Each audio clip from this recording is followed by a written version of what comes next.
খুব স্বাভাবিকভাবে আপনার চোয়াল নড়বে, হ্যাঁ, আপনার থুতনি নড়বে, আপনার ঠোঁট নড়বে, এগুলোকে স্বাভাবিকভাবে নড়তে দিতে হবে। আসসালামু আলাইকুম। অনেকে যখন কথা বলেন তখন তারা তাদের এই চোয়াল, তাদের ঠোঁট, তাদের জিহ্বা খুব শক্ত করে রাখেন।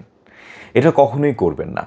আপনি যখন কথা বলবেন খুব স্বাভাবিকভাবে আপনার চোয়াল নড়বে, হ্যাঁ, আপনার থুতনি নড়বে, আপনার ঠোঁট নড়বে, এগুলোকে স্বাভাবিকভাবে নড়তে দিতে হবে। এগুলো যদি আপনি এভাবে করে শক্ত করে কথা বলেন, কেমন আছো, ভালো আছো, কী করছো, এটা একেবারেই স্বতঃস্ফূর্ত লাগবে না, সাবলীল লাগবে না, ঠিক আছে? এবং আপনার কথাগুলো সুন্দরভাবে বের হয়ে আসবে না, খুব রোবোটিক শোনাবে।